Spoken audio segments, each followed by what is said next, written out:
Hey guys, today we're going to be exploring the alternative history of Chattanooga, Tennessee. I'm going to be talking about my trip there and show you some of the things that really don't make sense when it comes to the mainstream narrative. Chattanooga is a unique situation because it challenges what we've been told when it comes to history. And the reason is because it's well known and accepted that there is indeed an underground Chattanooga. Usually most cities will not discuss the underground components of the city.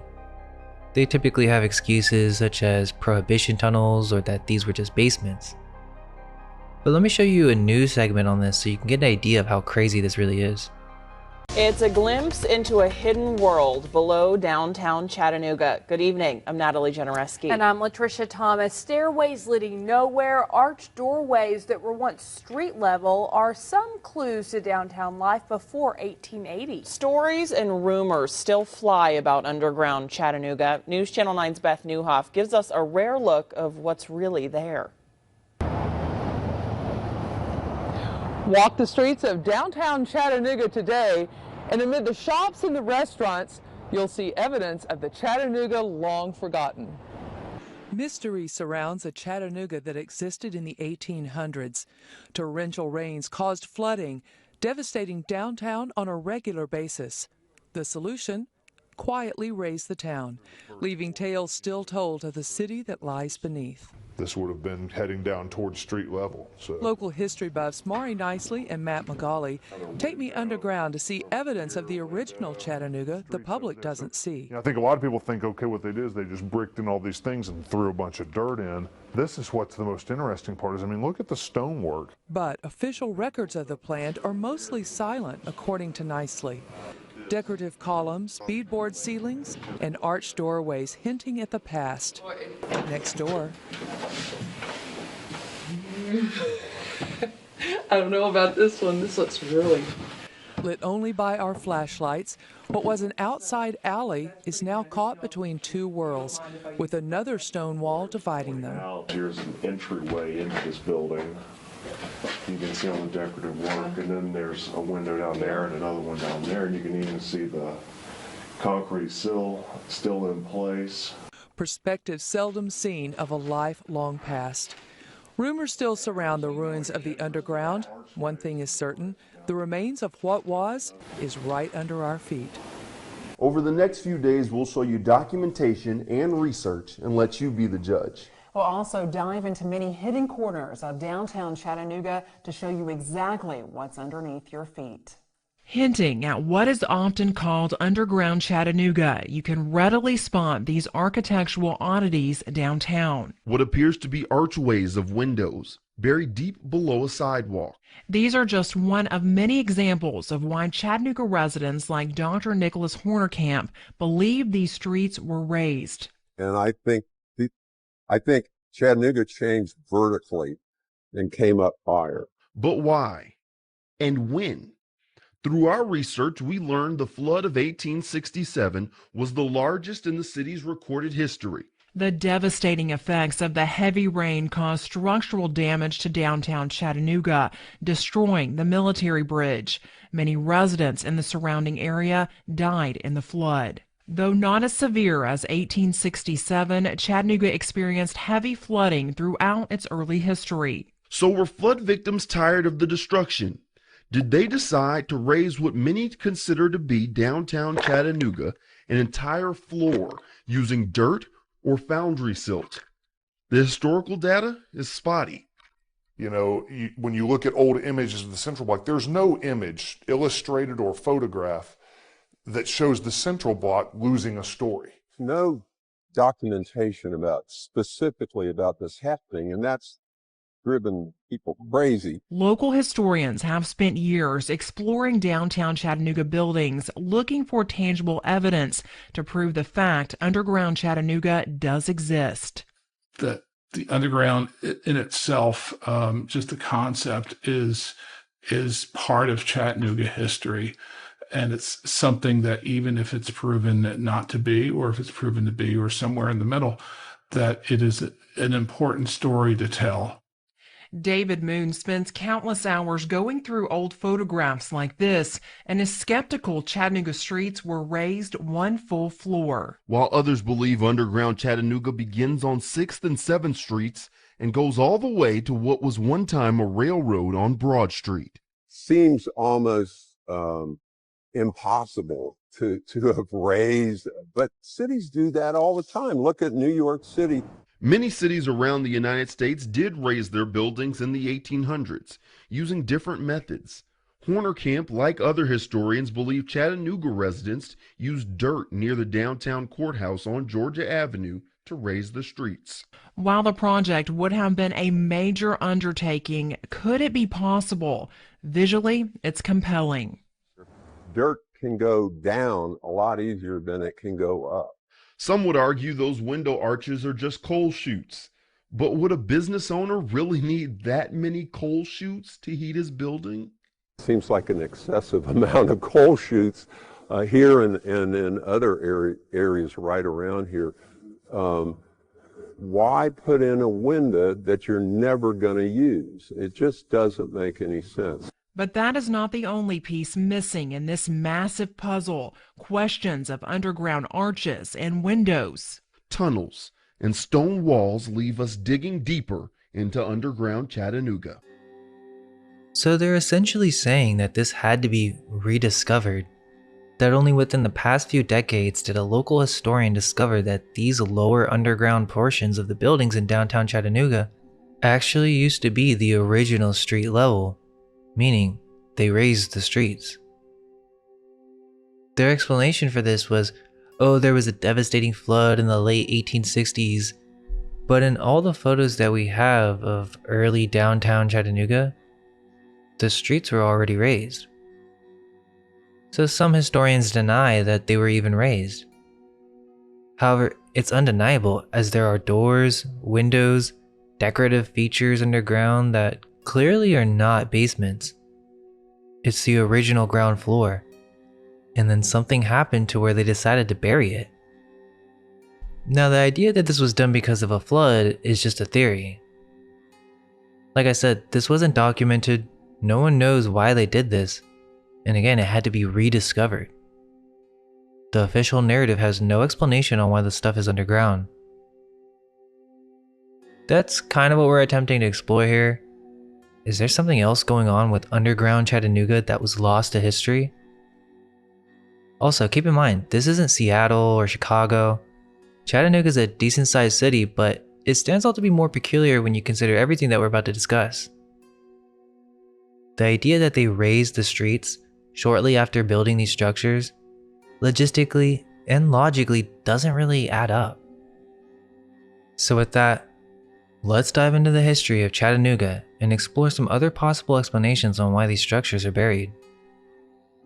Chattanooga is a beautiful city with a lot of interesting history. It's located in the southeast corner of Tennessee, near the Georgia and North Carolina state borders. Being situated by the Tennessee River allowed Chattanooga to grow and develop as a key transit point. Chattanooga was also an important site during the Civil War, which adds another layer to this. How does a war-torn city undergo so much development less than 20 years after the war ended? Especially when, according to mainstream history, nothing of the sort had ever happened in the area before. Chattanooga had become the center point for the convergence of multiple railroads, eventually growing into a major industrial hub. The history is similar to other southeastern cities. We're told the earliest inhabitants were hunter-gatherers around 10,000 years ago, who over thousands of years transitioned into early agriculture during the Archaic period. Then only in the last 2,000 years did they begin building earthen mounds for ceremonial purposes, during what's known as the Woodland period. In the Mississippian period, the Muskogee Creek and Yuchi peoples dominated much of the area, developing large cities with mound complexes, including the Sitico Mound. The Spanish arrived in the 1540s, and Hernando de Soto passed through the area encountering the Muskogee, but no permanent Spanish settlement was established. by the 1600s and 1700s, the Muskogee and Yuchi remained the main inhabitants. By this point, they were all well acquainted with European settlers and had begun to feel the impact of European diseases and trade. In the early 1700s, we're told that the Cherokee Nation took over this area, even though the Creek and Yuchi were still present. The Tennessee River remained a vital waterway during this time. So the Cherokee Nation essentially claims the land, but no city was established? And the people who had lived there for thousands of years just accepted this without issue? In 1769, the first recorded white settlement was the Old French Store on Williams Island. But apparently it was short-lived due to native resistance and the British Proclamation of 1763, which forbade Western settlement. Then there are the Cherokee-American Wars, which doesn't make too much sense. Why would the Cherokee choose to side with the British? We're told it's to save their land, even though the land wasn't originally theirs, as they had taken over earlier settlements. But for some reason, they're now fighting the Americans right around the time of the founding of America. It's at this point that we're told the Cherokee begin to develop what they called villages near Chickamauga Creek, close to Chattanooga. These Chickamauga Cherokee, for the next 3 years, became known as the Chickamauga Band, resisting American efforts to settle the area. Then there's a time gap, nearly 20 years, until Cherokee Chief John Ross establishes Ross's Landing, the future site of Chattanooga, as a trading post, ferry, and warehouse along the Tennessee River. From 1832 to 1838, Red Clay, north of Chattanooga, is established and serves as the Cherokee Nation's capital. Key figures like John Ross continue to resist removal. And we can come back to the Trail of Tears in a moment, because there's a lot to say about that. But in 1838, the Trail of Tears begins, and Ross's Landing is one of 3 major internment camps. They say 16,000 Cherokee passed through here, with thousands dying on the road. This moment's significant because it's where mainstream history marks the end of Native American presence in the area. After the Trail of Tears in the 1840s, and with the city officially taking on the name of Chattanooga in 1838, early European settlers, mostly from Virginia and the Carolinas, began arriving via the Cumberland Gap. This is when the city supposedly begins, according to official history. The early 1840s marks its origin as a trade hub, where cotton meets corn, blending Appalachian and Southern cultures. It's not really clear how developed Chattanooga was during the 1840s to 1870s period. We're kind of indirectly told, or maybe it's better to say it's implied, that this is when the first downtown buildings were constructed. I'm talking about the old downtown, the initial boomtown phase. But there are some issues with that narrative, not to mention the Civil War. We have almost no detailed information on structures from before the war, except for a few examples, like the Crutchfield House, a 3-story brick structure built in 1847, St. Peter and Paul's Church in 1852, and the Union Depot in 1858. Everything else was supposedly built after the Civil War. Which is strange, really think about that. Because when you try to look up what the earliest brick buildings in Chattanooga were, there isn't like a clear list that lays it all out. We can look at early maps, sure, but the first real detailed map of Chattanooga's buildings isn't until 1871. There are several Civil War era maps, and Chattanooga shows up on a new map of Tennessee from 1857, but those don't show the city's structures in any real detail. That may not sound like a big deal, but it kind of is because of what it would imply. If the war ended in 1865, and we're supposed to believe that in just 6 years, all of downtown was developed, the 1863 map does show the city's layout, but we don't really know how many actual buildings were there beyond those 3 known examples. There is a collection of photos from around 1860 to 1865, but we'll get to that in a minute. I'm pointing this out because when were the buildings that are now underground actually built? That feels like a pretty important detail if we're trying to understand what really happened here. Let's remember the mainstream story. Chattanooga streets were raised after the flood of 1867, which was the largest recorded flood in the city's history. But that doesn't make sense because they say that the floodwaters rose over 58 feet, and there are photos of this event showing the entire city submerged. And these photos are kind of creepy. There's just this guy standing there in a suit, calmly overlooking the completely flooded city from Lookout Mountain. Now it's important because the news segment implied that these streets were raised after the 1867 flood. But if the entire city was underwater, raising the streets by just a few feet doesn't seem like it would do much. And here's the thing, most of the downtown buildings that are currently underground are said to have been built around the 1880s, with just a few from the early 1870s. So when were the streets actually raised? It couldn't have been after the 1886 flood, because we have photos from that time clearly showing the streets already raised. Underground Chattanooga is mostly known around Cherry and 7th Street and that general area. Some of these buildings are 4 stories tall, and now we're supposed to believe they went through the process of burying them with dirt and building new streets over the top? How long would that have taken? What are the logistics of that? Mules and carts? Doesn't seem very likely. Another strange thing is that a lot of these articles talking about Chattanooga's underground show photos from the 1886 flood. But in those photos, the streets are already raised, so it couldn't have been after that flood. Still, using those images gives the impression that the lower levels of the building were flooded, so naturally they just raised the streets level to fix it. But that doesn't actually explain it.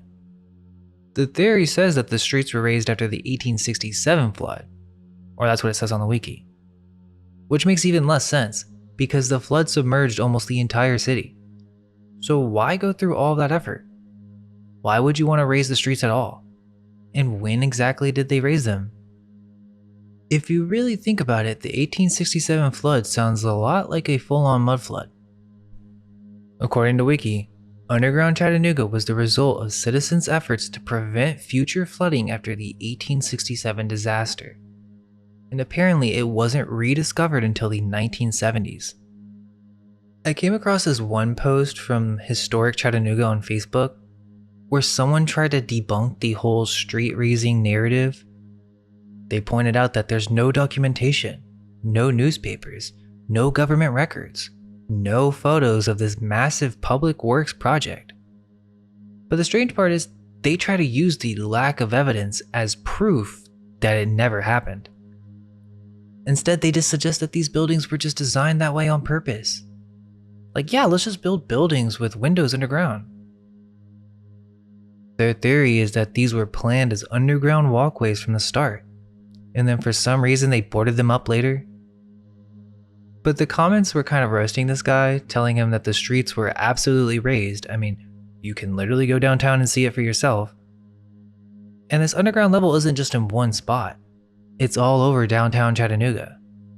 Tons of people have been down there and explored. There used to be tours, but those have mostly stopped unless you pay a lot for a private one. They say it's unsafe and there's risk of cave-ins and stuff like that. But still, some buildings will let you go see it. And apparently there's even a tunnel network connecting several buildings. Now, part of what the Facebook post says is actually kind of true. Because if you're sticking to the mainstream history, underground Chattanooga doesn't make any sense. You can't really explain when or how it happened, no timeline, no records, nothing. So some historians just leave it there, like a mystery or some kind of a local legend. And for most people who've seen the underground or heard about it, they don't really look into it too deeply. It just kind of sticks in this weird space between confirmed history and half-forgotten lore. But what if the official history is just wrong? What if the buildings downtown weren't built in the 1870s or 1880s like we're told? What if they're older? Not just misdated, but intentionally misdated. So that we'd believe the entire downtown was built post-Civil War in a span of just a few decades. Let me show you something wild. There's this aerial photo from the 1940s where someone painted all over the buildings that no longer exist, demolished during Chattanooga's urban renewal phase from 1950 to 1970. I mean, it's insane how much architecture was wiped out. So many of these beautiful, intricate structures were just flattened. And for what? A parking lot? Urban renewal. Sure. But think about how much harder that makes it to preserve the true history of a building or even of the city. When the buildings are gone, so is the story. Just look at these structures. So detailed, so unique. Why would anyone want to tear this down? Just go build somewhere else. I mean, things decay, but they could have been restored. Chattanooga had a beauty to it, and they just erased it, or most of it. So then how large is underground Chattanooga? And what does that really mean? There aren't many videos on this topic, just a handful from news outlets, history blogs, or some local segments. But there's one video called Underground Revealed, which seems to come from the city itself. It features an archaeologist who's fully convinced the streets were raised, and he goes through the evidence, but then they have this local historian trying to debunk it, using the same logic. Well, it's not in the photos, there's no documentation, so it just can't be right. In other words, assuming the official narrative must be correct, because that's what we've always been told. In the same video, they even bring up how Chattanooga experienced multiple floods until the Chickamauga Dam was completed in 1933, which finally helped control the water levels. So if the dam solved the flooding issue, what was the point of raising the streets before then? Especially when we're talking about raising entire blocks, up to 15 or even 20 feet across roughly 40 blocks. That's a massive effort. And like I mentioned earlier, Chattanooga's case is different from Chicago. In Chicago, we're told entire blocks were raised with hundreds of men and jack screws, which also sounds insane, but at least that story has a process. In Chattanooga, they just say it was because of flooding. That's it, and it had to be rediscovered. No step-by-step, no records. But what's interesting about this underground Chattanooga Wikipedia, it says that the rediscovery was in the 1970s, and this archaeologist and professor at UT Chattanooga, Jeff Brown, started noticing clues. Things utility workers pointed out, like tunnels, doorways to nowhere, rooms buried under the streets. He discovered that entire basements used to be the ground floor, storefronts with windows, and yet none of it was marked on any map. Nobody could explain why they were there. He learned that much of the city had been backfilled by 6 feet at 9th Street and up to 20 feet in other places. But still, almost no documentation exists on how or when this happened. So here's someone with no agenda, just looking at the facts, asking the same simple question: when were the streets raised? And the answer he gets is silence. And still, many local historians just conclude, well, if it's not written down, it didn't happen, even when you can literally go downtown and see it. So the story becomes a legend. Not a fact, not something documented, just local lore. A weird feature of the city that nobody can really explain. But it becomes obvious there's something more to this story when you see the same repeating pattern in several old downtowns. But what actually makes more sense is that the infrastructure of Chattanooga before the 1870s was way more developed than what we're told. Meaning these buildings are older. The city was already here. Then came several major floods, like a mud flood event, and the buildings were buried, dug out later, and then the streets were laid down on top of what was left. That idea is logical, especially when you consider just how much infrastructure Chattanooga already had by the 1870s. That is suspicious. Take the 1871 bird's eye view map of Chattanooga. It shows a highly detailed, well-planned city layout. And supposedly, the population at the time was just 6,000. After a massive war and a flood, and yet here it is, mapped out in full with a full grid and even a fort near Montgomery Street. This doesn't look like a recently rebuilt boomtown. It looks like a city that had already been here. Now let's take a look at the bird's eye view of 1888. Chattanooga's fully developed, like a full-on European city. And supposedly this happened in less than 20 years? I'm not really buying that. I mean, they could say Industrial Revolution all they want, but really think about what it would have taken to build all of this in that kind of time span.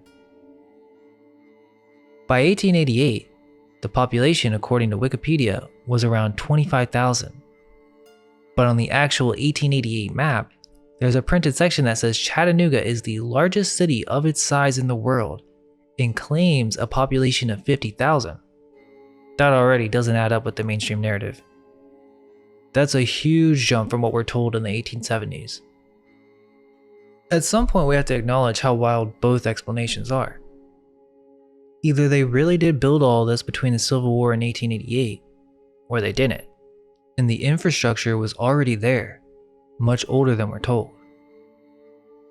And let's not forget, this is a mountainous region. For European settlers to come in and build this much this fast through rough terrain and during an era of near constant flooding, that is mind-blowing. I mean, just look at all the bridges. That alone would have been a massive engineering effort. So were the streets already raised by this point? It would appear so. Cherry Street is shown on the 1880 map, and while the windows don't match perfectly, some of the buildings are still there today. If the streets hadn't been raised yet, these same structures would be sunken or one story lower from the current street level. But they're not, so it would seem the streets were already raised by this time. And according to the articles on Underground Chattanooga, the original brick structures on Cherry Street are dated to 1887. That would mean the street raising had to happen before this map was made. There's even a star fort marked on the map called Old Fort Wood. Now earlier I mentioned a collection of photographs from the 1860s showing Chattanooga during that era, and I do find it suspicious for a few reasons. First of all, those photos show that photography was absolutely possible then. So why don't we have more photos documenting Chattanooga's growth from the 1860s into the 1880s? That 1860s photo collection shows a city look more like a scattered western outpost. It's very basic, very disorganized. Then suddenly by the 1880s we get a city that looks like Vienna. Where's the in-between? There's no visible transition. And the thing is, those Civil War era photos all have the same aesthetic. Albumin prints, very staged, almost like they were curated to sell a particular story, a narrative. So if they had cameras, where are the action shots? Where are the photos of the actual Battle of Lookout Mountain? We get photos of the area, but not the battle itself? It just feels off. Like those 1860s photos were designed to give us that gritty startup town vibe, while skipping over the rapid development phase entirely. There's almost a 20-year gap where nothing was photographed, and then suddenly in the 1880s, Chattanooga looks like an old world European city. Let's look at some postcards, because some of them are honestly insane. The level of architecture, the detail, the style. The city just looks ancient. And most of it's gone. Parking lots and box stores. This beauty was just somehow lost. It doesn't seem like these 1860 photos line up with the 1871 bird's eye map either. Okay, but that means we have a map from 1871 where the streets don't appear to be raised yet. Market Street, Georgia Avenue, and Cherry Street don't look fully developed at all. But somehow within just a 20-year period, the city goes through a wild transformation. Not only does Chattanooga experience rapid, large-scale development, but they also manage to raise entire streets by several feet across dozens of blocks. How much effort would that have actually taken? The logistics alone are insane, which honestly makes me start to question the 1871 map itself. Something about it feels off, like maybe it's not as accurate or reliable as we've been led to believe. On the other hand, the 1888 map seems way more detailed and developed. It shows a version of Chattanooga that looks fully established, like the city had already been there. But that map has its own weird aspects too. We can come back to that. First, we need to get familiar with some of the buildings from this period that kind of stand out. That's going to help us better understand the bigger picture. The first one that stood out to me was the Old Stone Church. What's left today is a beautiful steeple, considered one of the earliest stone buildings in Chattanooga. The first Methodist church supposedly started in 1881 and was dedicated in 1885. So I guess they're saying it was built between 1881 and 1885. But it's strange, you demolish the rest of the church and leave just the steeple? This is what it used to look like. The area around is really interesting too, because I found this photo where the whole scene looks like an old world city. Just look at the basilica in the background. It's pretty amazing. It's crazy how much was demolished here, and there's really no good justification for it. Compare the before and after. That old photo I believe is from 1895, and the church already looks extremely old. Look at the horse and carts. Where are the construction photos? And look at those beautiful houses to the left. Now it's just a parking lot. And the Flatiron style building to the right, well, there used to be another massive church there. I don't know much about it other than it supposedly burned in the 1940s. But back to the Old Stone Church, you can clearly see it appears to be partially buried. On the roadside, there are 3 small window openings. The last one is just under the street, and if you compare it to the one above, it's supposed to be a full window. Otherwise, why would you build it that close to street level? This structure has no known construction photos, and it seems to have an underground section. Now let's look at the Dome building, which used to be the Times building. Said to have been built from 1888 to 1892. This is one of Chattanooga's most recognizable structures because of its distinctive dome. It's also one of the tallest. It served as the publishing plant for the Chattanooga Times until 1942. You'd think something that important would have been photographed during construction, but I couldn't find any. There is one photo of them laying the cornerstone, which of course we need to see for the ritual aspect of the build. That cornerstone photo is dated September 12th, 1891. So wait, they finished this building in a single year? That's what they're suggesting. Look at it from this angle. I mean, it's massive, and just done in a year? Seems insane. I checked the 1888 map, and it's not there yet, but there was another building across the street marked as number 13. Now it's weird because the official story is that the Chattanooga Times was struggling financially, nearly shutting down, until Oakes borrows money and turns things around, and then uses that success to build the dome. But why? They already had a massive structure across the street in 1888. Why build a whole new one? And where is this money coming from? Sure, maybe they just wanted to move, but it still feels odd. And it too seems to be below current street level. You can see it on the Carnegie Library side, windows going into the sidewalk. Again, if this is a flood-prone city, why build windows at street level or below? So both the Times and Carnegie buildings have weird sunken window stuff going on. Now let's talk about the Basilica. Now this building's insane. And seriously, why would you want to remove the steeples? Just look at this old photo. They're phenomenal, an absolute work of art. But they were removed during a remodeling in 1939. They always have a reason why they need to wipe these structures. Inside is even more incredible. Kind of Moorish, Gothic, Tudor revival they call it. There's definitely an energy here. and it tells the whole Jesus story through stunning stained glass. This is the Basilica of St. Peter and Paul, and it has this backstory where the church was founded in 1852. Apparently, in 1858, work on a stone church began, but it was stalled due to the Civil War.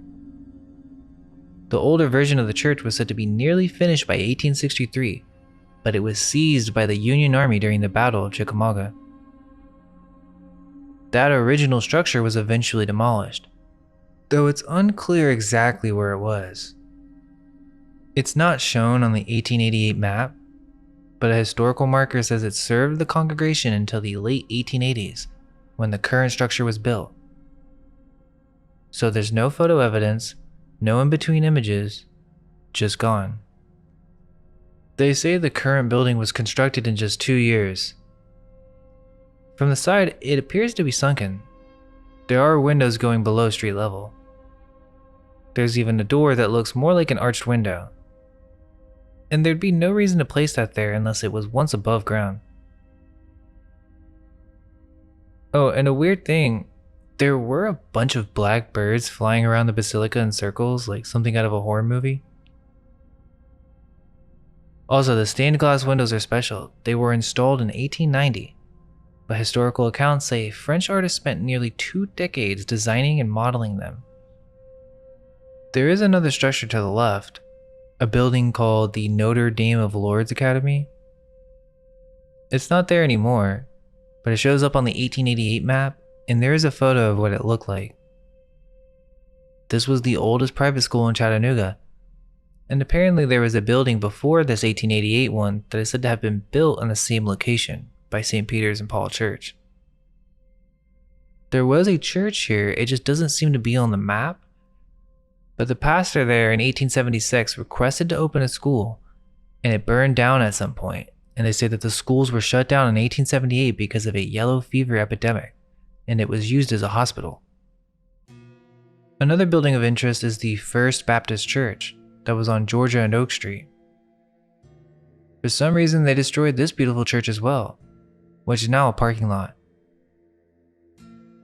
There are some old photos I could find, and it just looks so out of place. The dome tops make it unique, and one of the towers was nearly 150 feet tall. This one is supposedly from 1888 and was nearly destroyed by a fire in 1894. But it just looks so old in the 1940s photo. Another beautiful building that was destroyed is the University of Chattanooga original building, or the Old Main University Hall, supposedly constructed in a 3-year timeline. As you can see, a lot of buildings were being built during this 1880s period. So much so that it's suspicious. I mean, this is an impressive structure. Looks like a 5-story building including a tower, and it's elevated on a mound, so there could be lower levels. It was demolished in 1917. Then there's the Second Presbyterian Church, looking very castle-like with its Romanesque revival and tower. I believe this one's from 1890 and had a 1-year build period. The Custom House is extremely interesting. Built in a single year from 1892 to 1893. It served as the post office until 1933. Interesting to see that number again. Pretty fancy for a post office. And look at the windows going into the sidewalk. This building still exists and is now the bankruptcy court. In the old photos, you can clearly see that it goes below street level. Which, think about that. They're saying this was built in 1893, but the streets were already raised in the 1888 map. So then why would you build lower levels into the ground with windows? Again, this would cause flooding issues. So now the first floor is the basement, and the second floor is the new first floor? But then when were the streets raised? And why did they change their mind? Well, of course, they just say that they built this way and the streets were never raised. But another answer is, the dates are incorrect and this building was already here. Found buried, and they renovated it. And that's what the street raising actually was. The cleanup process of a city buried in mud. And remember, you can't say these are basement windows We know the streets were raised in Chattanooga. That's what makes it unique. Which would suggest this building is older, if the streets were already raised by 1888. What's interesting is there is a photo of its construction from 1892. And of course, it's the cornerstone ritual. Okay, so they could take photos, then why don't we have more construction photos? And this one is very strange. First off, why does it look like a complete wasteland? This is another reason why many people just accept the narrative we're told. We assume old photo equals unedited truth. But this one is heavily manipulated. The entire sky was cut out. You can see that in some areas on the right, where the sky horizon is supposed to be, the real sky is slightly more gray than white. And you can see it where these trees are getting chopped off.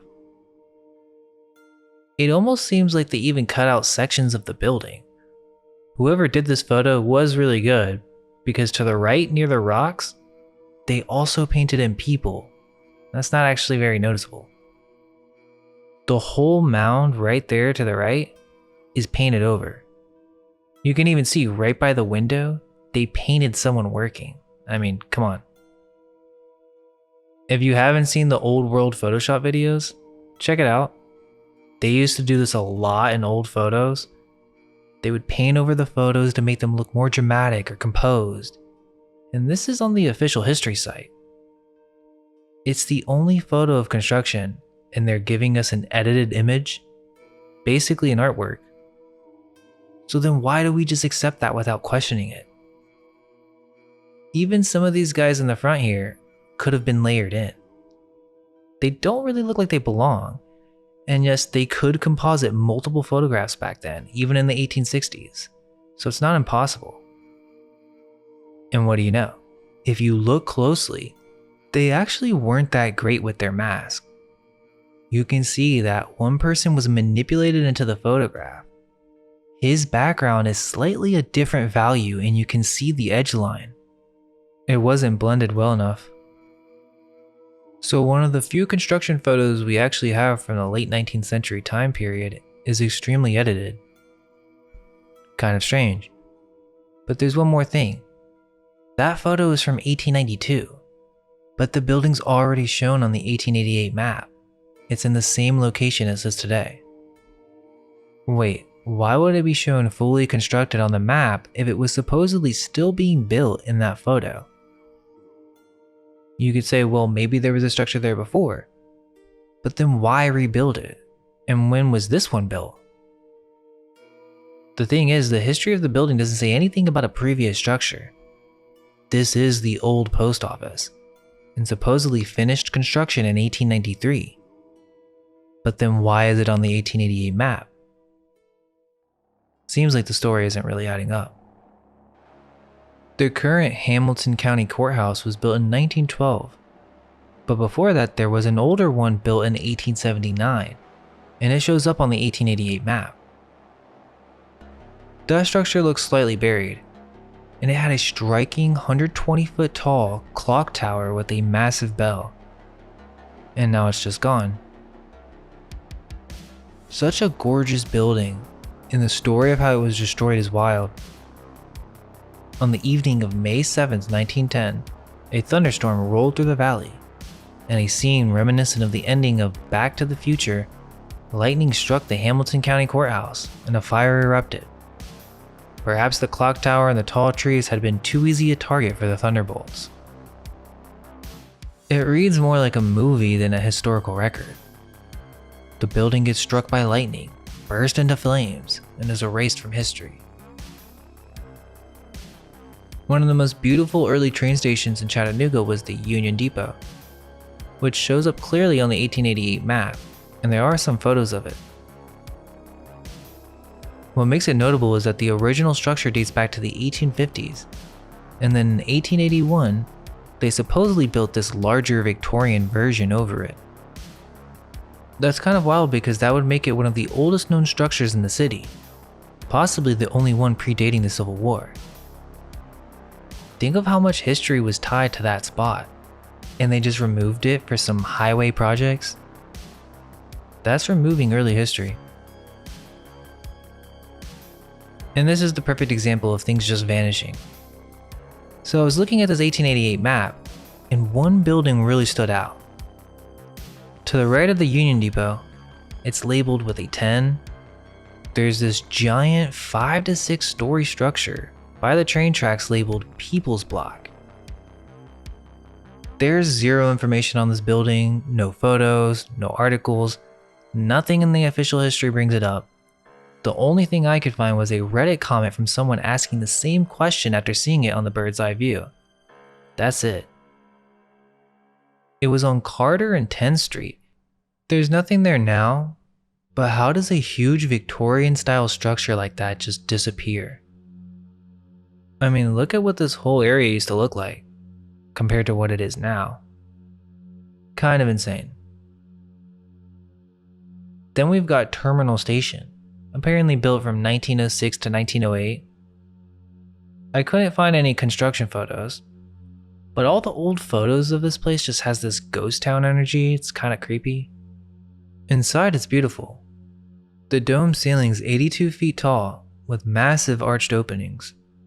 Extremely elegant for Chattanooga in the early 1900s.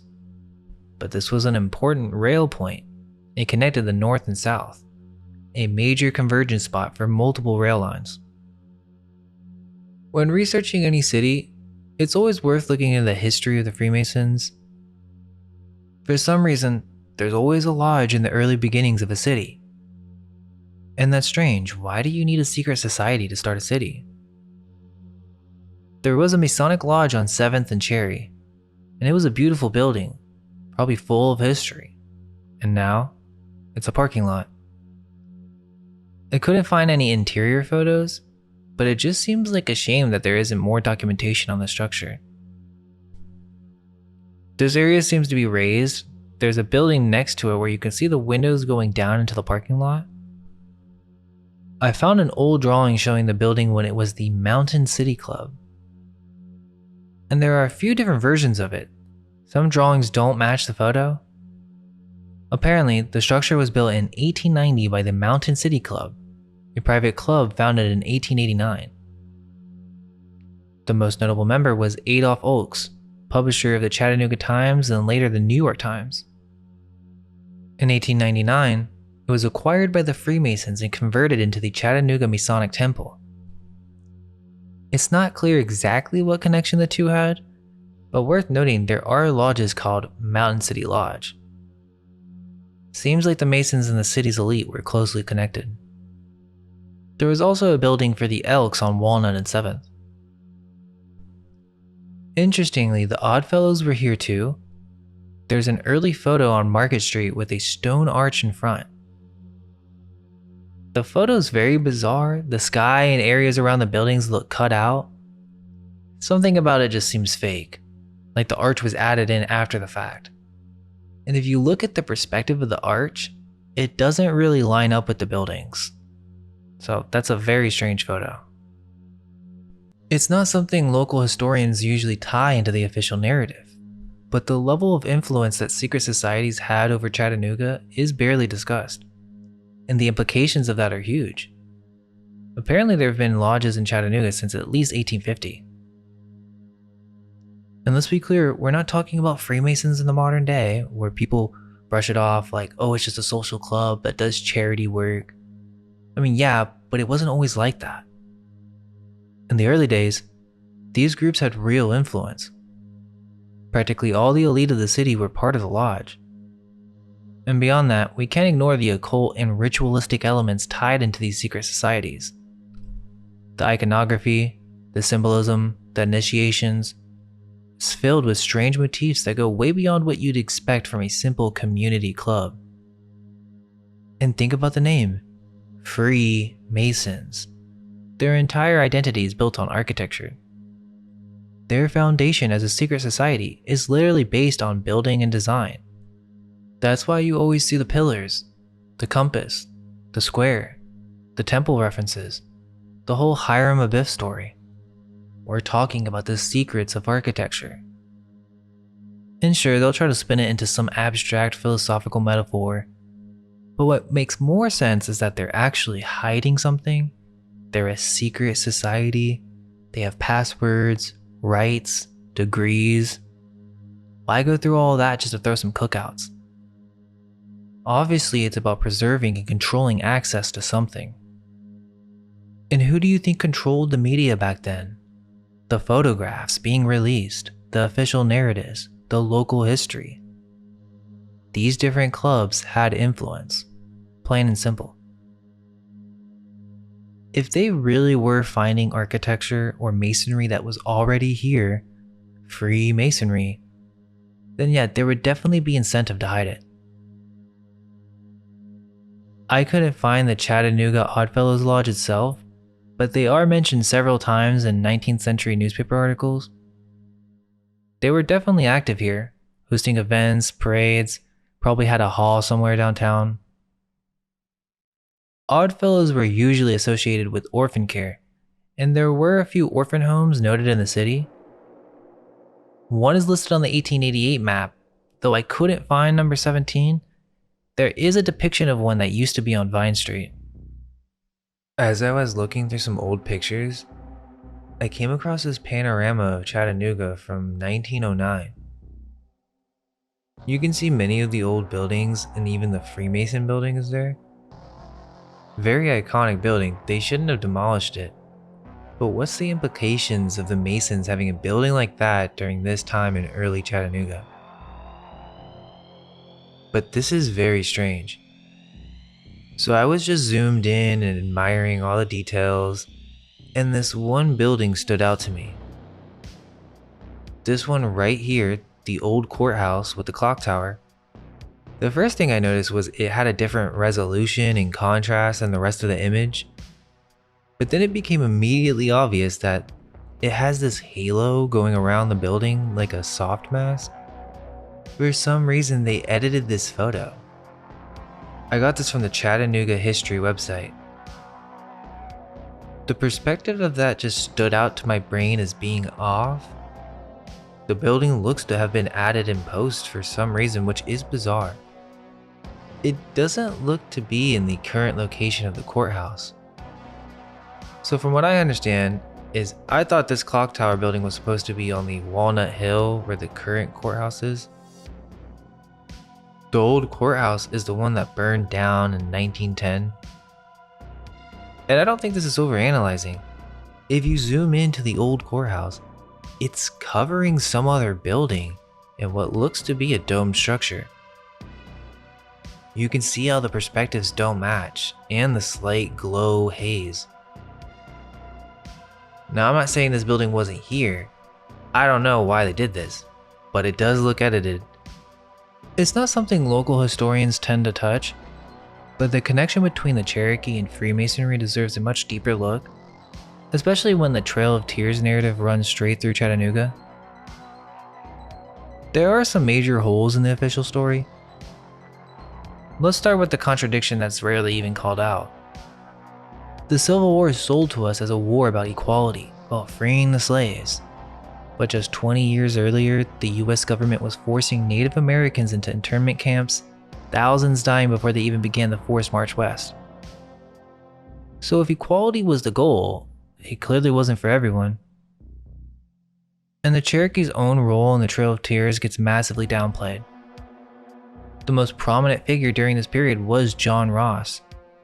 In Chattanooga, he's remembered through Ross's Landing, marked by a memorial stairway down the river. But no one really talks about the fact that Ross was a Freemason. He was initiated in 1827 at Olive Branch Lodge No. 53 in Tennessee. He's the one who made deals with the US government on behalf of the Cherokee Nation, publicly fighting against removal, but still overseeing the entire event. It wasn't just the Cherokee being pushed out. Groups like the Muskogee Creek were also forced out, and the dark part is that there were conflicts between these tribes. The Cherokee actually clashed with Creek holdouts who were trying to stay in the area, and whose tensions escalated into killings and betrayals. It's rarely mentioned that the Cherokee themselves owned over 4,000 slaves, and those slaves were marched right alongside them on the Trail of Tears. But you'll never see that in the paintings or classroom textbooks. The Cherokee are always framed as pure victims. But the truth is more complicated. These weren't people living in tents. They had brick homes, horses, carts, ferries, and trading posts. They were operating like any other established American town. But the stories we're told still freeze-frame natives like they were stuck in some pre-colonial time bubble. That image doesn't really hold up. The reality seems more like this. The Cherokee acted as intermediaries, middlemen between incoming European settlers and the older, more deeply rooted native cultures like the Muskogee and the Yuchi. That would explain why the Cherokee Nation had such strong ties to Freemasonry. Why would a tribe fighting to hold their land join a secret society so closely linked to the very government pushing them out? In 1848, the Cherokee established their own Masonic lodge, and it's still around today. During the War of 1812, the Cherokee even allied with the Americans against the Creek, who were backed by the British. And most of the 5 civilized tribes had adopted European ways of life: farming, schooling, structured government. The Cherokee were the last to be removed from the southeastern land. So the Trail of Tears was about removing the previous civilization from the area. The Cherokee had the closest relationship to the federal government, and maybe that's why they were used as the model civilized tribe to ease this process along. The Muskogee and Yuchi had been in this region for thousands of years. They were a part of the ancient mound building cultures that filled the southeast. These sites were astronomical, ceremonial complexes, earthen pyramids aligned to the stars. These people had cities, infrastructure, trade networks. Which makes you ask, how developed were these lands before the removals began? It's possible the Trail of Tears is more than just a tragedy. It may have been a strategic reshaping of power in the South, with Masonic influence playing a quiet role. Even the Melungeons, a mysterious mixed-race group living on the Appalachian fringes, were a part of previous cultures the powers that be wanted to remove from this area. And while John Ross won that big Supreme Court case in 1832 affirming Cherokee sovereignty, Andrew Jackson ignored it, and the US government didn't even really care. This is when they have this whole story of betrayal, or seems some type of hijack or cover up. There was the Treaty of New Echota in 1835 that wasn't signed by the Cherokee National Council, but a small faction known as the Treaty Party. Around 500 people signed away all Cherokee land without tribal consent. So this wasn't just about land grabs. This was about erasing the last pockets of non-European infrastructure that didn't fit the new narrative. Think about it, a city like Chattanooga didn't spring up from scratch. The name itself is Creek. Chatta means rock. Nuga means dwelling. Rock dwelling, or rock city. It was already a city, they just built on top of it. And the Trail of Tears ties into the gold rush too, because everything really ramps up after gold is discovered in Dahlonega in 1828 to 1829. That's when Georgia starts pushing hard, lotteries to give away Cherokee land, more pressure for removal. But what if that's just one layer of it? What if there were already developed cities and structures in this region, inhabited for ages, maybe even remnants of a past civilization with advanced tech? And the Trail of Tears wasn't just about clearing out primitive tribes, but about hijacking entire civilizations. A cover-up, a reset, with early Freemasons being behind the agenda, rewriting the map, burying the real history under their controlled narrative. I brought this up in another video, but there's a book from 1658 by Charles de Rochefort that talks about an advanced Appalachian civilization in the southeast. And this wasn't just a tribal society. It had multi-story buildings, a sophisticated government, and even knowledge of European history before settlers showed up. He describes a massive ancient sun temple built on a mountain, with polished marble-like floors without seams, and there's even a legend that the temple survived a great flood. They even have an engraving that shows the civilization with straight-up European-style houses in the early 17th century. So just imagine what they could have had by the 1840s. The book even claims that these natives were almost certainly Tartarians, and it seems that during the 17th century, this was actually the widely accepted theory about the origins of the Native Americans. Creek and Muskogee words are found everywhere in the region, and many of these place names trace back even further, to Proto-Creek, and maybe even Gaelic roots. Take Tuckasegee for example. It comes from Toka Sigi, meaning descendants of the freckled people. There's also Tokari, an archaic Gaelic phrase meaning elite people or nation. That points to a red-haired, large-framed group, possibly Celts, who migrated into or influenced the region way back in time. A lot of Cherokee towns we know today were actually built on top of older Creek or even pre-Creek settlements. Sitico in Chattanooga is a perfect example. Right there along the Tennessee River, there was a major Mississippian mound site, long before the Cherokee showed up. Massive platform mounds used for ceremonies, councils, elite homes, built by the ancestors of the Creeks, who had trade networks stretching from the Gulf to the Great Lakes. Same goes for Chilhowie, further east in Tennessee. It's another ancient mound complex. Burial sites, artifacts, and even links to red-haired giants that we've talked about in other videos. But the official story just slaps a Cherokee label on all of it, to simplify the narrative and cover up the hybrid origins tied to earlier migrations. The Sitico site is now underwater, buried beneath Tellico Lake after the Tellico Dam was finished in 1979. There's an old Civil War era photo that supposedly shows what the mound looked like. It's kind of like this pyramid. But I wouldn't be surprised if there were more around this area.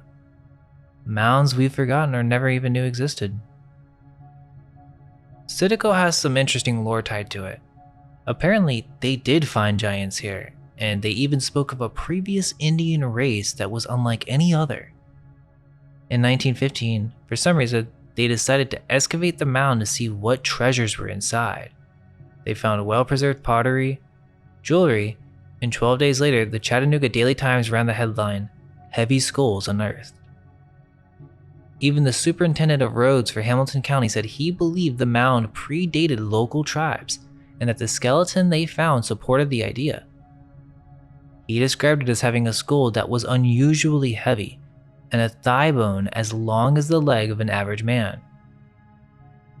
Workers speculated that the bones belonged to a man over 9 feet tall. Other officials told the Daily Times reporter that some archaeologists believed it came from a prehistoric race of giants, people who lived along the rivers, ate fish and mussels, and built mounds and earth forts across the region. Here's an article from the Nashville Daily Union in 1865, where it talks about some men opening up an embankment near a mound, and when they did, they came across the skeleton of a full-grown male, but not from the same tribe as the others previously found there. It was different. The article says it appeared to be of a later age and added renewed testimony to the common belief at the time that these mounds were built by a people from a much earlier era, long before the tribes known to be in the area where Europeans arrived. That idea that the mound builders were not the same as the later native populations was widely accepted back then. One interesting connection here is the Moon-Eyed people, a mythical pale-skinned race said to live underground and be sensitive to light. These beings are connected to the Welsh, and their stone fortifications are said to remain atop Fort Mountain in Georgia. In Cherokee legend, the Moon-Eyed people were small and strange, said to have large eyes that let them see in the dark, and they had lived in caves or underground dwellings. They were almost cryptid-like, protectors of the underworld, but maybe there's more to it. The myth might actually have roots in real history. There's a lesser-known early account from Tennessee Governor John Sevier, who lived during the time of the Cherokee were still in the region before the Trail of Tears. According to a 1969 article in the Forsyth County News, Georgia, Sevier visited Fort Mountain in 1782. The article references a letter in which Sevier claimed that the chief Oconostota of the Cherokees, then 90 years old, had told him that his own ancestors spoke of the fort being built by white men from across the Great Water. Chief Oconostota died in 1783, so this account lines up time-wise. The story is often tied to the Welsh explorer Madoc, who supposedly arrived in North America more than 300 years before Columbus. There used to be a plaque at Fort Mountain that mentioned this exact legend. Some versions say the Cherokee drove out the Moonite people. Other stories say it was the Creek, attacking during a phase of the moon when the pale beings couldn't see. So whether we're talking about myth, memory, or something in between, there is a deep-rooted story in the region of ancient people, strange architecture, and an older history that official records just don't account for. Here's a 1584 map of La Florida, and what's wild is that it shows red structures that they use to represent towns, actual cities. And 3 of them are supposed to be in what we now call Eastern Tennessee. So how developed was this area really? The fact alone that there were so many Cherokee cities in the 1700s, many of which used to be Creek cities before the Cherokee took them over, shows a pattern. This is a cycle of new cultures moving in and rebranding existing cities as their own. The Citico furnace is mentioned on the 1888 Bird's Eye map. It was a foundry and forge for pig iron. But the name is telling. Citico is the name of the old mound site. So are they nodding to the deeper history buried underneath, or perhaps this is a furnace from a previous time? Then you've got Old Harrison, Tennessee, another city lost when the Chickamauga Dam was built in 1940, forming Chickamauga Lake. The entire town was submerged, and it just so happens that this area was home to an ancient mound site near Dallas Island, where they reportedly uncovered tall skeletons, buried individuals 7 to 8 feet tall. It does make you wonder how much history was lost to these man-made lakes. Were they just managing water? Or were they strategically flooding ancient cities and sites to bury what didn't fit the official story? Old Harrison even had a courthouse from 1840, but now it's all underwater. There's a book by John Haywood, a historian from the early 1800s, where he dives into the ancient history of Tennessee. He theorized that the mound builders were the Scythians, men of great stature. He talks about multiple discoveries of giant skeletons across Tennessee to support this idea. And on the flip side of the giant stories, there was this strange chapter in Tennessee's history where multiple newspapers were reporting in the early 19th century on these pygmy graves. These were mass burial grounds made up of thousands of tiny graves, 2 to 3 foot long. In Haywood's 1823 book on the natural and aboriginal history of Tennessee, he describes these small graves being found in counties like White, Warren, and Sumner. But back to underground Chattanooga. How can it be possible that what used to be the original ground floor is now buried beneath our feet? It doesn't really make sense within the history that we've been given. It makes more sense that these buildings are older than what we've been told, maybe a lot older. Either way, it kind of breaks the narrative, because this wasn't supposed to be a part of Chattanooga's story. It wasn't taught, it wasn't documented, it was lost, and it was only rediscovered by accident. The wild part is that most people now agree that something happened. The streets were raised. These basements weren't always basements, they used to be the ground floor. But why and when were the streets raised? The entire post-Civil War boom of Chattanooga through the late 1880s is already hard to believe. So much infrastructure supposedly built in such a short amount of time. Yet by then, it seems like the streets had already been elevated. So the question becomes, do these underground structures actually prove that the buildings are much older than what we've been told? that much of this infrastructure wasn't built in, but founded. Walk around Cherry Street near 6th and 7th and you'll see it. There's this graffitied alley that dips down a full level. Down there you'll spot arches, bricked over windows, and even a doorway that looks like it leads into a tunnel. You can see similar hints near the Tivoli Theater on Broad Street. The Miller Brothers building is also said to have a tunnel underneath it. There are a few videos online that show what's beneath the Lovemans building. In one of them, someone points out that the windows are down there, and he's asking, how do you explain that? And it really doesn't make sense. Lovemans had a 3-story building that burned down in 1891, and they supposedly rebuilt it around 1893. The company started in Chattanooga in 1884 and became the city's first department store. It was the largest one in the city for 100 years. But how does this rebuilt structure have its first floor underground, windows in the basement? That doesn't really fit the timeline, especially since the streets were already raised by 1888. It kind of exposes that something else is going on here. Maybe a lot of these buildings were already here, and maybe that's another reason for the Trail of Tears, to relocate the last of the original inhabitants so they can bring in a whole new population, a reset. A founding.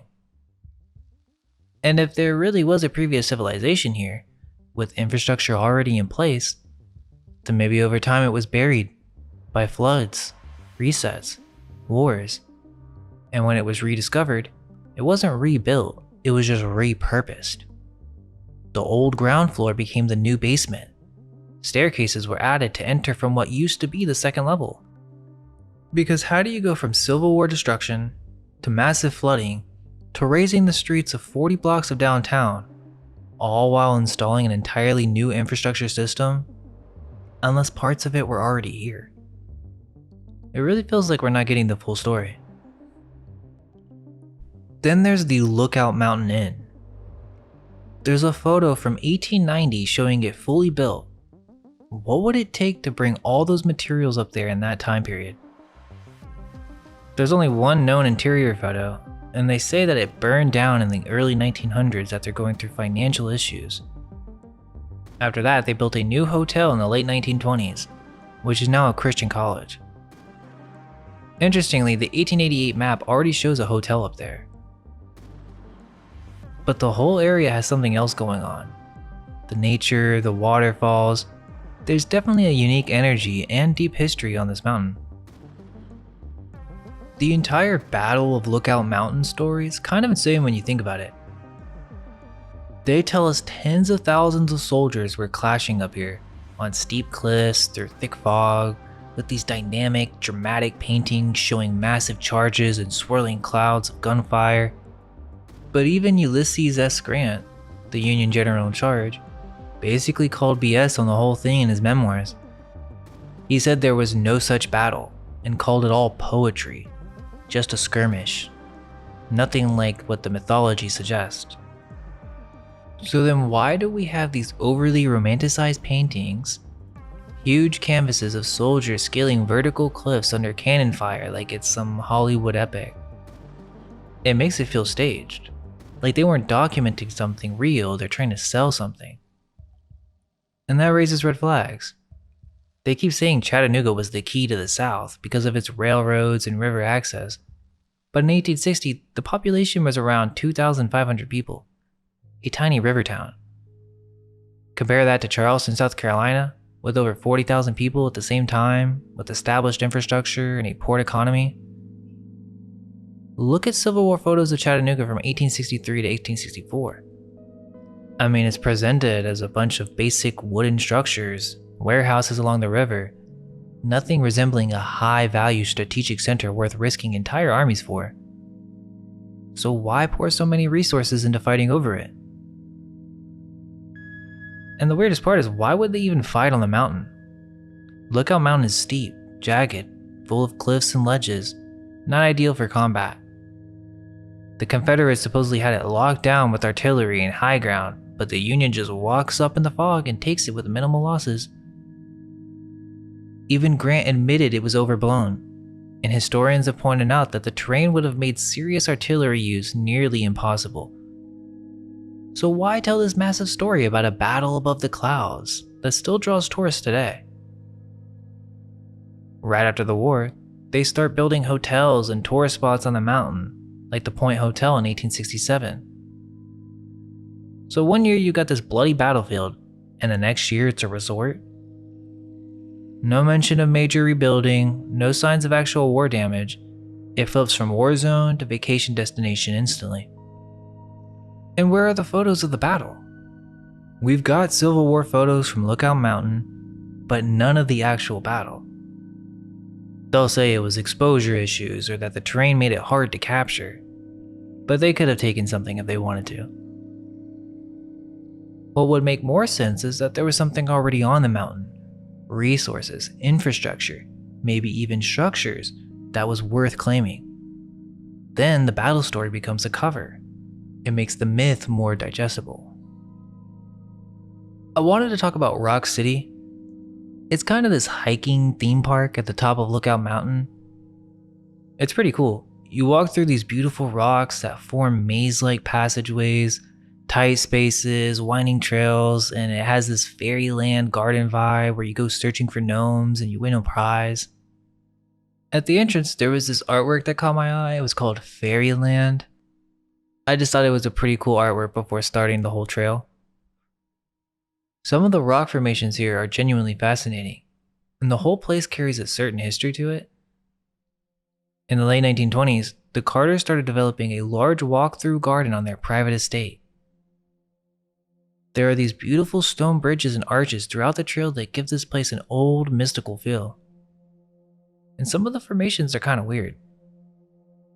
There's even a plaque mentioning how in 1823, two missionaries, David Buttrick and William Chamberlain, came to the Lookout Mountain area to minister to Native Americans.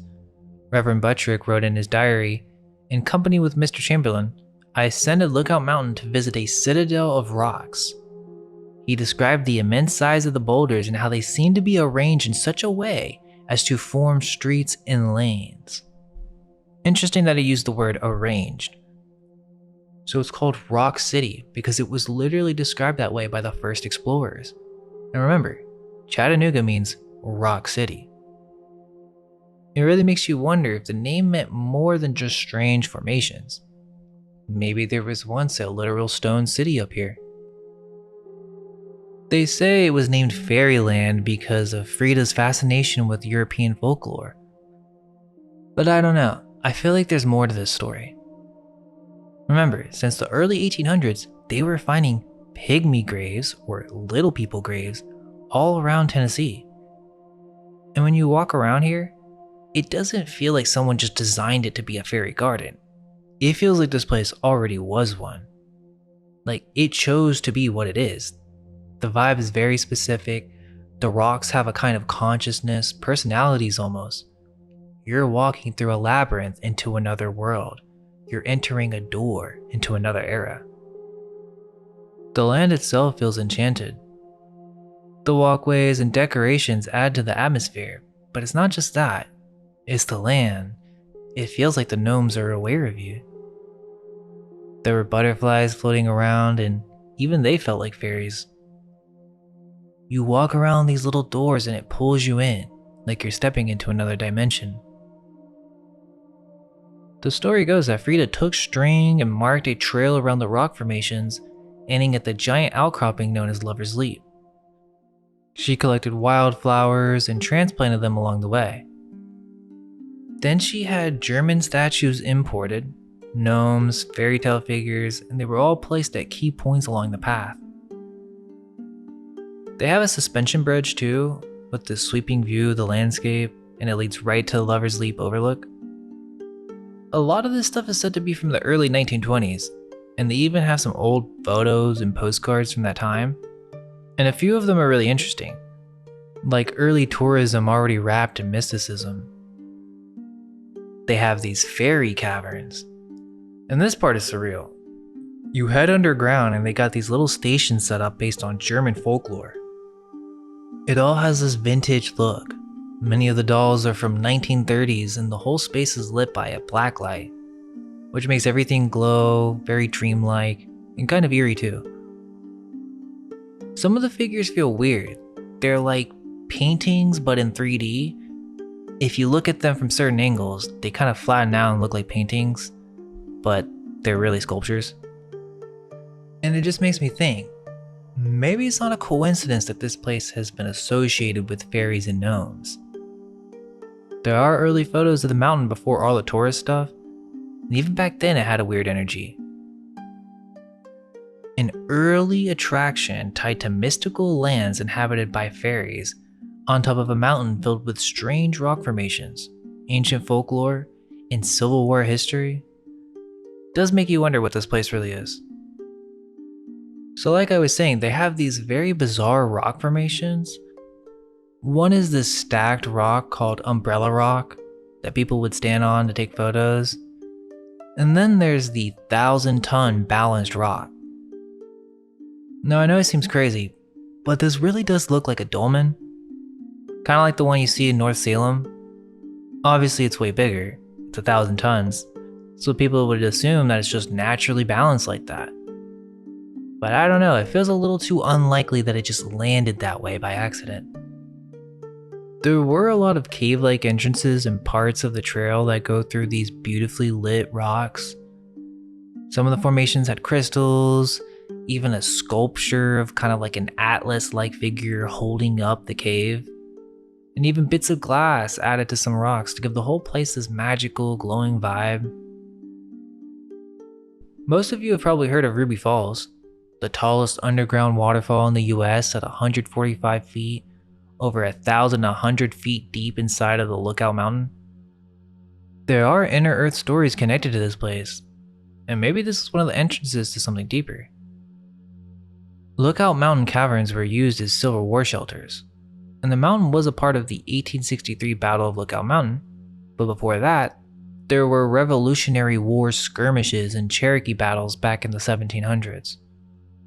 The Chickamauga tribe actually named the summit Chattanooga. Leo Lambert, a chemist and cave guy, started tunneling deeper into the mountain in the 1920s.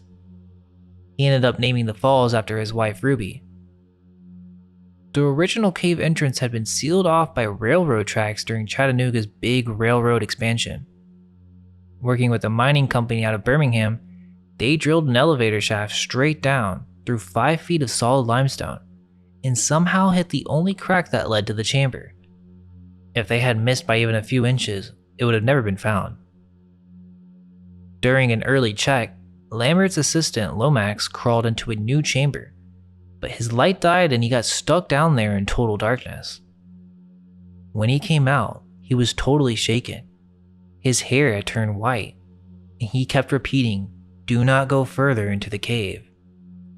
He was terrified, like he had seen something he wasn't supposed to. There were rumors about human bones being found, and people swore that when the lights went off, they felt cold fingers brushing their necks. That chamber ended up being closed off in the 1940s, and now it's just lost. It is interesting that the Moon Eye people and other Cherokee legends focus on a group of beings who lived within the mountain, in another realm entirely. I talked about this in the past few videos, but there is even a lost Cherokee settlement that could be reached through a secret door behind a waterfall. And when you think about it, the whole idea of fairies isn't just a European thing. The Cherokee have their own fairy legends, and they live inside the mountains. The Nunahee are the Cherokee's fairies, little people who only show themselves to those who they decide are worthy.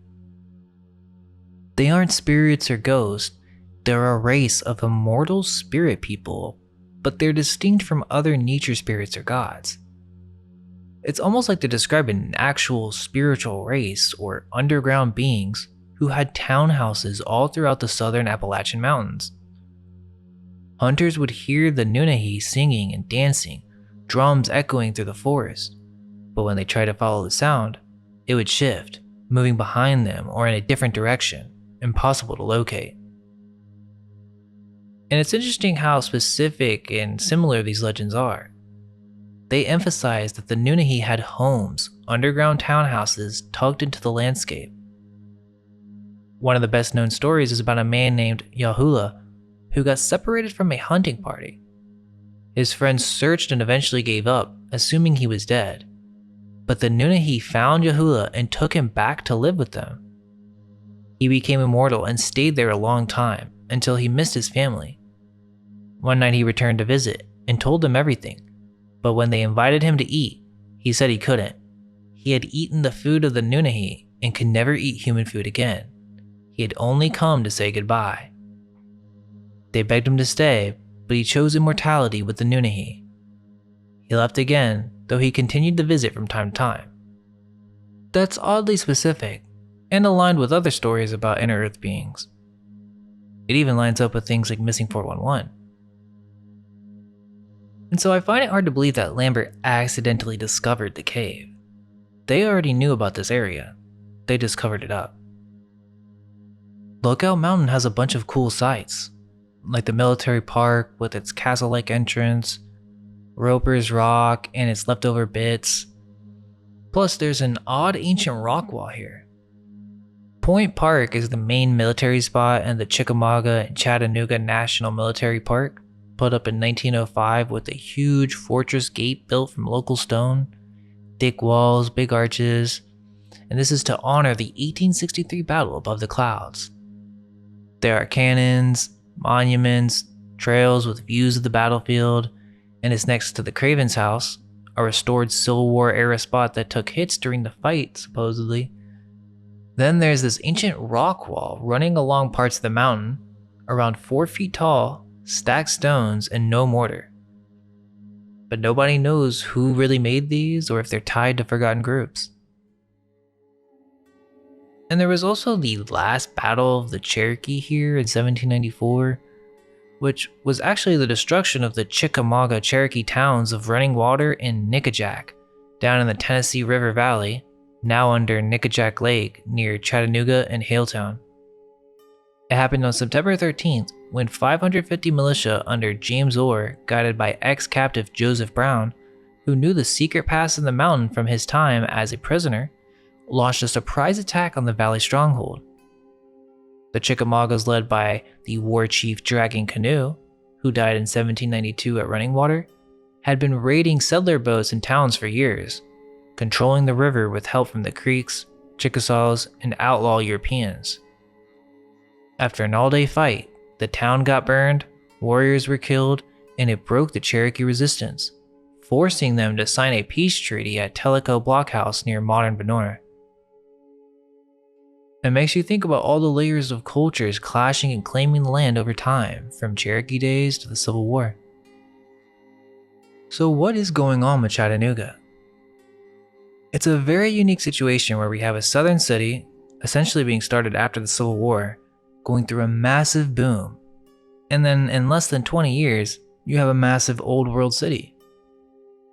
It's an issue with the mainstream narrative because not only is this a southern Appalachia town, making it more difficult to get infrastructure set up here, but on top of that, there's an entire mystery on how the original ground floor of the city got buried, where the leading theory is that the streets were raised at some point, meaning they changed their minds and raised the streets by 15 to 20 feet in some places. I mean, think about how much work this would take on top of the creation of a boom city. It doesn't seem logical, and yet the real mystery lies in the history that we're given. Are we really being told the full story?